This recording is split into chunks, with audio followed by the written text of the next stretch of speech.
Ma sorcière bien-aimée. Les 15 secrets troublants derrière la magie. Une sitcom légère sur une sorcière de banlieue. Que pourrait-il bien se passer de travers?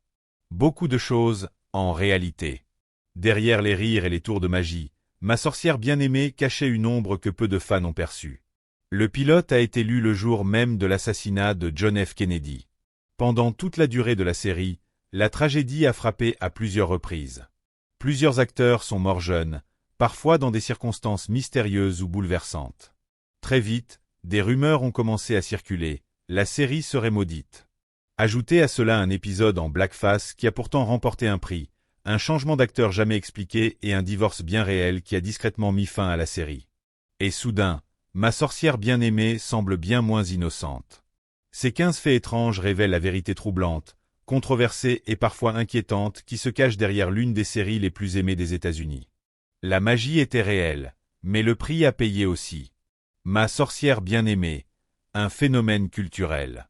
Diffusée pour la première fois le 17 septembre 1964, la série est arrivée à une époque où la télévision américaine était dominée par des sitcoms familiales traditionnelles comme The Donna Reed Show ou Father Knows Best.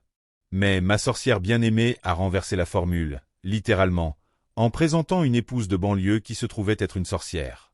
Elizabeth Montgomery incarnait Samantha Stephens, une femme charmante et élégante qui tombe amoureuse d'un mortel, Darin, et décide de vivre une vie normale, sans magie. Bien sûr, le plan tourne à la catastrophe à chaque épisode. Voisins curieux, belle-mère envahissante et sort incontrôlé rythmaient les aventures du couple. Produite par William Asher, le mari de Montgomery à l'époque, la série a connu un succès fulgurant. Dès sa première saison, elle s'est classée numéro 2 des audiences Nielsen, juste derrière Bonanza. En 8 saisons, elle a diffusé 254 épisodes, passant du noir et blanc à la couleur dès la saison 3, signe d'un budget et d'un prestige en pleine expansion. Plus qu'un simple succès d'audience, Ma sorcière bien-aimée a marqué la culture populaire. Elle a injecté une touche de fantastique dans la sitcom domestique et remis en question les rôles de genre et le conformisme de l'Amérique d'après-guerre. Samantha, douce et polie en apparence, représentait une femme puissante forcée de cacher sa véritable nature. Une métaphore que les féministes, les publics marginalisés ou quiconque se sentaient contraints de rentrer dans le moule n'ont pas manqué de relever. Le succès de la série a engendré tout un genre de comédie surnaturelle, de Ginny de mes rêves à la famille Addams jusqu'à Sabrina, l'apprentie sorcière dans les années 1990. Son influence a même traversé les frontières avec des adaptations en Argentine, au Japon et un film sorti en 2005 avec Nicole Kidman. Ma sorcière bien-aimée n'a pas seulement ensorcelé le public, elle a redéfini la magie télévisuelle. Le petit Twitch devenu légendaire. Le célèbre mouvement de nez de Samantha est devenu l'un des gestes les plus emblématiques de la télévision, mais sa réalité est bien différente. Contrairement à ce que croyaient les spectateurs, Elizabeth Montgomery ne remuait pas réellement son nez. C'était en réalité un léger mouvement de sa lèvre supérieure, une habitude nerveuse qu'elle avait dans la vie courante. William Asher, son mari et réalisateur de la série, remarqua ce tic au début du tournage et décida d'en faire un signe magique. Les monteurs y ajoutèrent un petit son et un zoom rapide, créant l'illusion d'un Twitch surnaturel. Résultat, de l'or télévisuel. Les fans étaient fascinés par ce geste au point de demander à Montgomery de le refaire en public, ce qu'elle ne pouvait pas vraiment faire sans l'aide du montage. Malgré tout, ce petit mouvement devint la signature de Ma sorcière bien-aimée. 2. Une chanson à paroles cachées. Tout le monde reconnaît le générique jazzy et entraînant de la série, mais peu savent qu'il existait avec des paroles. Écrite par Howard Greenfield et Jack Keller, la chanson fut enregistrée en 1965 par le crooner Steve Lawrence dans un style lounge élégant. Les paroles racontaient une romance ensorcelante. Bewitched, bewitched, you've got me in your spell. Mais les producteurs craignaient que la chanson ne détourne l'attention du public et décidèrent finalement de ne garder que la version instrumentale, préservant ainsi le mystère du générique. 3. La statue de Salem qui divise. En 2005, la chaîne TV Land fit ériger une statue en bronze de Samantha Stephens au cœur de Salem, Massachusetts. Assise sur un croissant de lune souriante, elle rendait hommage à l'un des personnages les plus emblématiques de la télévision. Mais l'initiative divisa la population. Certains habitants, notamment des historiens locaux, jugèrent la statue déplacée. Selon eux, elle banalisait la tragédie des procès en sorcellerie de 1692 où 20 innocents furent exécutés. Associer une figure fictive et joyeuse à un passé si sombre paraissait irrespectueux. Malgré la controverse, la statue trône toujours à Lapin Park. Pour les touristes et les fans, elle reste un symbole à la fois d'enchantement et de controverse. 4. La malédiction de la série. Une étrange ombre semblait planer sur Ma sorcière bien-aimée dès le tout début. Le casting s'est réuni pour sa toute première lecture de script le 22 novembre 1963, le jour même où le président John F. Kennedy a été assassiné à Dallas. L'équipe aurait appris la tragédie en pleine séance. Le tournage fut immédiatement interrompu et beaucoup se souviennent encore du silence glaçant qui envahit le studio cet après-midi-là. C'était un jour de deuil national, mais pour l'équipe de Ma sorcière bien-aimée, il marqua aussi le premier d'une longue série de coïncidences troublantes. Au fil des ans, les tragédies du monde réel semblaient se mêler sans cesse à la production. En avril 1968, alors que la saison 4 était en tournage, Martin Luther King Jr. fut assassiné à Memphis. 2 mois plus tard, Robert F. Kennedy fut tué à Los Angeles, à moins de 30 km des studios où la série était tournée. À chaque fois, l'équipe interrompit le travail pour observer un moment de silence. Pour certains, c'était comme si les heures sombres de l'histoire suivaient la série partout où elle allait. Puis vinrent les drames personnels. Alice Pierce, la première interprète de la voisine curieuse Gladys Kravitz, luttait en secret contre un cancer des ovaires en phase terminale pendant la saison 2. Elle mourut peu après la fin du tournage en 1966, à seulement 48 ans. 2 ans plus tard, Marion Lorne, la tante Clara, aussi maladroite qu'adorable, s'éteignit soudainement avant la 5e saison. Tous deux reçurent un Emmy à titre posthume. Dick York, le premier Darren Stephens, dut quitter la série en 1969 à cause d'une maladie grave et mourut dans la misère en 1992, à 63 ans. Même Elizabeth Montgomery, l'étoile radieuse de la série, succomba à un cancer en 1995, à seulement 62 ans. Avec le temps, les fans commencèrent à murmurer au sujet d'une soi-disant malédiction de Ma sorcière bien-aimée. Une succession de morts prématurées, de maladies et de coïncidences étranges. Qu'il s'agisse d'un simple hasard ou de quelque chose de plus surnaturel, la magie de la série semblait toujours porter avec elle un frisson inquiétant. 5. Le secret tragique d'Alice Pierce. Alice Pierce, qui incarnait la voisine indiscrète et hystérique Gladys Kravitz, est devenue l'un des personnages les plus aimés et les plus inoubliables de Ma sorcière bien-aimée. Un parfait mélange de curiosité maladive, de nervosité et de tendresse. Et ce que le public ignorait, c'est que derrière son humour et ses mimiques exagérées, Pierce se battait silencieusement pour sa vie. Avant même de rejoindre la série, Alice avait reçu un diagnostic fatal, un cancer des ovaires incurable détecté au début des années 1960. Une opération avait prolongé sa vie, mais les médecins lui avaient clairement dit qu'elle ne guérirait pas refusant de se laisser abattre. Elle accepta le rôle de Madame Kravitz en 1964, se plongeant corps et âme dans le travail avec l'énergie comique qui avait fait d'elle une vedette de Broadway et des cabarets new-yorkais. Son personnage devint vite culte, la commère du voisinage qui aperçoit toujours les tours de magie de Samantha sans jamais être crue par son mari Abner. Ce que les téléspectateurs ignoraient, c'est que nombre de ces scènes furent tournées alors qu'Alice souffrait atrocement. Elle cacha sa maladie à l'équipe, craignant d'être remplacée si la vérité éclatait. Elizabeth Montgomery confia plus tard que personne ne soupçonnait son état, car Alice ne s'est jamais plainte une seule fois. Elle souriait toujours. À mesure que son état empirait pendant la saison 2, Pierce continua de tourner jusqu'à ce qu'elle soit physiquement incapable de se tenir debout.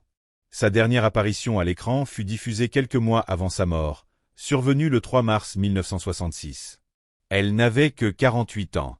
La communauté télévisuelle lui rendit hommage en lui décernant à titre posthume l'Emmy Award de la meilleure actrice dans un second rôle comique. Elizabeth Montgomery le reçut en son nom, la voix tremblante d'émotion. Ce fut un moment à la fois déchirant et magnifique. L'hommage à une actrice dont l'humour, la grâce et le courage silencieux avaient donné à Ma sorcière bien-aimée son humanité la plus profonde. 6. Le secret des jumelles pour Tabitha. Peu de spectateurs le savaient à l'époque, mais l'un des bébés les plus célèbres de la télévision n'était pas joué par une seule enfant, mais par deux. Pour incarner Tabitha Stephens, la fille de Samantha et Darren, la production fit appel à des jumelles identiques, Erin et Diane Murphy. Cette pratique était courante dans les années 1960 pour contourner les limites imposées au temps de tournage des enfants. Diane et Erin se partagèrent les scènes selon leur humeur du jour, l'une souriante, l'autre grognon, selon la légende du plateau. Au fil des ans, Erin finit par incarner seul le rôle, devenant le visage officiel de Tabitha que tout le monde se souvient avoir vu grandir. Mais derrière cette décision se cache aussi une part de tension familiale. Diane, écartée progressivement du tournage, aurait longtemps souffert d'être l'autre jumelle, effacée de la gloire de sa sœur. Ce double jeu à l'écran et dans la vie ajouta encore une fois une nuance étrange à la magie de Ma sorcière bien-aimée. 7. La cousine secrète de Samantha et d'Elizabeth Montgomery. La cousine espiègle de Samantha, Serena, apportait à Ma sorcière bien-aimée une touche de folie et de modernité. Ce que peu de téléspectateurs savaient, c'est qu'elle était en réalité interprétée par Elizabeth Montgomery elle-même, coiffée d'une perruque brune et adoptant une attitude rebelle et gouailleuse. Pour prolonger le jeu hors écran, les crédits mentionnaient que Serena était jouée par une certaine Pandora Box, un jeu de mots astucieux sur Pandora's Box, la boîte de Pandore, conçu pour dissimuler le double rôle de Montgomery. Le stratagème fonctionna à merveille. Bien plus de spectateurs qu'on ne l'imagine tombèrent dans le panneau. Elizabeth Montgomery reçut même du courrier adressé à Mademoiselle Spox, certains fans étant persuadés qu'il s'agissait d'une véritable actrice distincte. Ce fut l'un des secrets les mieux gardés et les plus amusants de la série. 8. L'obsession bien réelle de Tante Clara. L'interprétation de Marion Lorne dans le rôle de la gentille mais maladroite Tante Clara est devenue l'un des piliers affectifs de Ma sorcière bien-aimée. Son trait distinctif, une fascination pour les vieilles poignées de porte qu'elle collectionnait avec passion. Ce détail n'était pas une invention du scénario. Il venait directement de la vie réelle de l'actrice. En dehors des plateaux, Marion Lorne possédait une impressionnante collection de poignées venues du monde entier, fascinés par leur artisanat et leur histoire. Lorsque les producteurs découvrirent ce passe-temps, ils lui demandèrent d'en prêter quelques-unes pour la décoration du décor. Ainsi, une grande partie des poignées visibles dans la maison encombrée de Tante Clara provenait de sa collection personnelle. Cette authenticité renforça encore l'attachement du public à son personnage. En 1968, peu après sa mort subite d'une crise cardiaque à 84 ans, Marion Lorne reçut à titre posthume l'Emmy Award de la meilleure actrice dans un second rôle comique. Par respect, la production décida de ne jamais remplacer Tante Clara, un geste rare pour l'époque. 9. Un paradoxe féministe et raciste. Si Ma sorcière bien-aimée a ouvert de nouvelles voies, notamment en détournant avec humour les rôles de genre, la série n'a pas échappé à la critique pour son manque d'inclusivité et sa vision limitée du féminisme.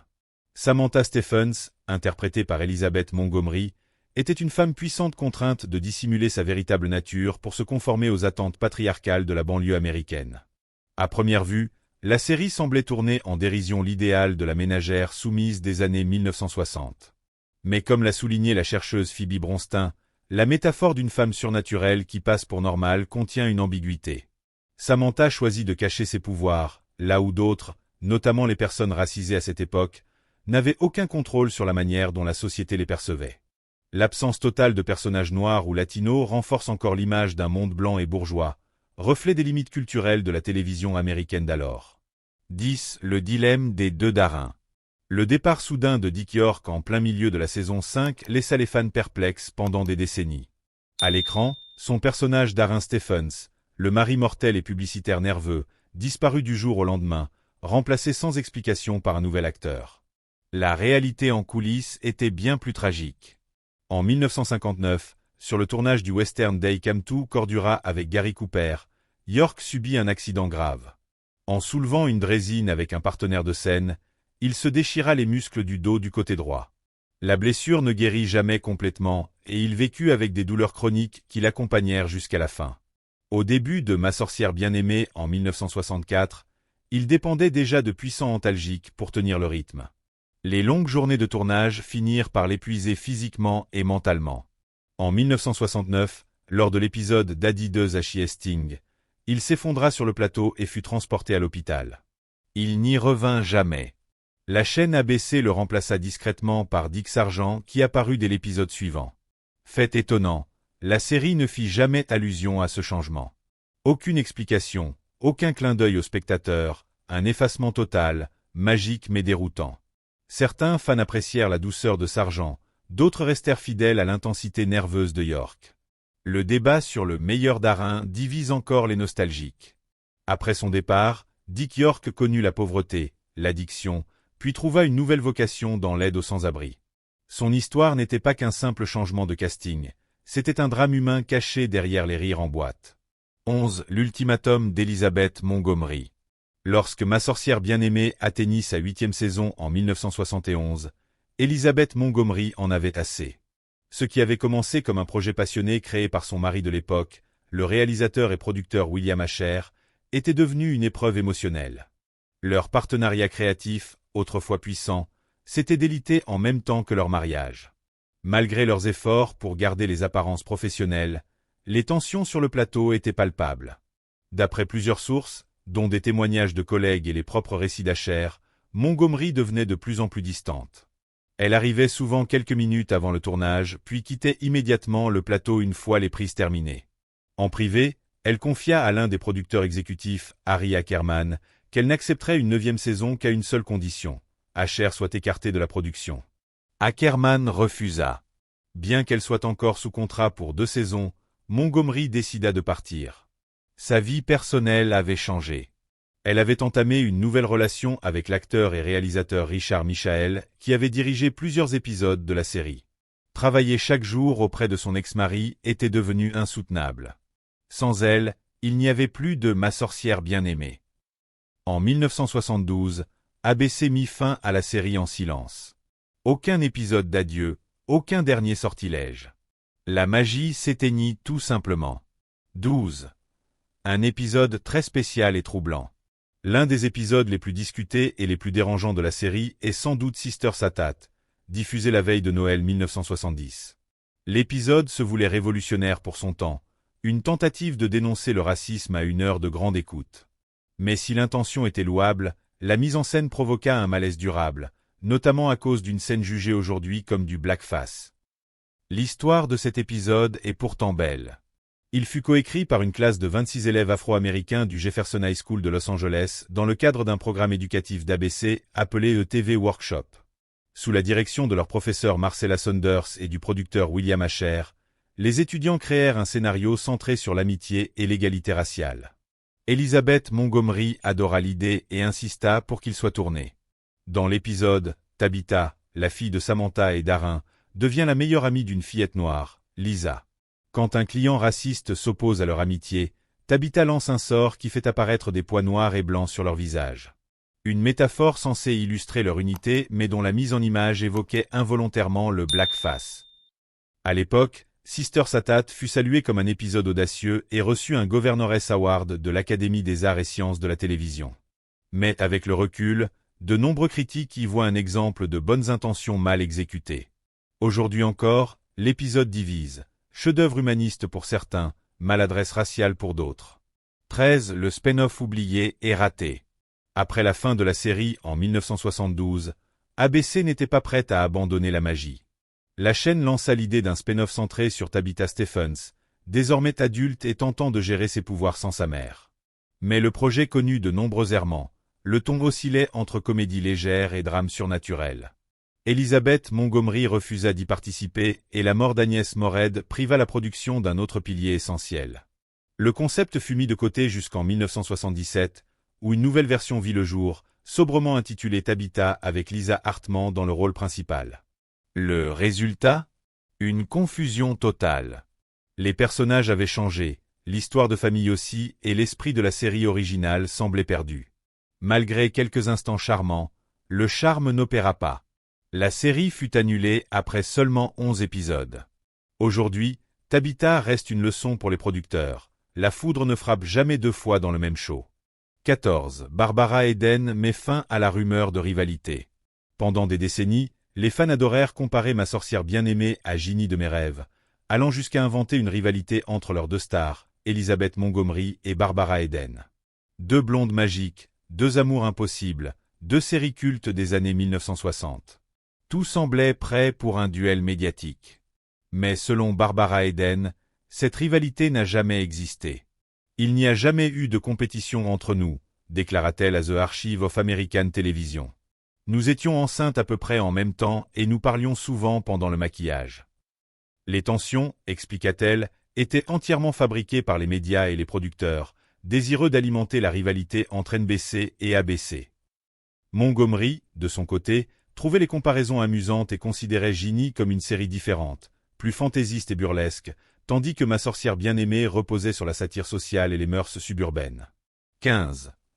Une autre Andorra était presque choisie. Difficile d'imaginer quelqu'un d'autre qu'Agnès Morhed dans le rôle flamboyant d'Andorra, pourtant elle ne fut pas le premier choix. Le rôle avait initialement été proposé à l'actrice britannique Bea Benaderet, célèbre pour ses apparitions dans The George Burns and Gracie Allen Show et Petticoat Junction. Benaderet refusa pour cause d'emploi du temps et la production dut chercher une remplaçante à la hâte. Agnès Morhed, comédienne shakespearienne et 4 fois nommée aux Oscars, fut alors engagée. Personne ne s'attendait à ce qu'elle s'impose dans une sitcom, mais son charisme théâtral transforma Andorra en une figure mythique, exubérante, spirituelle et presque divine. Morhed ajouta sa propre touche. Elle choisit elle-même la plupart de ses costumes, insistant pour ne jamais apparaître en vêtements mortels. Ce choix fit d'Andorra une véritable icône de style et donna à la série une aura presque mystique. Alors, combien de ces secrets connaissiez-vous déjà? Entre les tragédies bien réelles, les pseudonymes cachés, les émis posthumes et les statuts controversés, le monde de Ma sorcière bien-aimée fut aussi fascinant et troublé que sa magie à l'écran. Que vous soyez plutôt équipe Dick York ou équipe Dick Sargent, une chose est certaine, le charme de Ma sorcière bien-aimée ne s'est jamais dissipé. Et vous, quel moment de la série vous a le plus marqué? Dites-le nous en commentaire. Et n'oubliez pas d'aimer, de partager et de vous abonner pour découvrir d'autres histoires méconnues des séries cultes.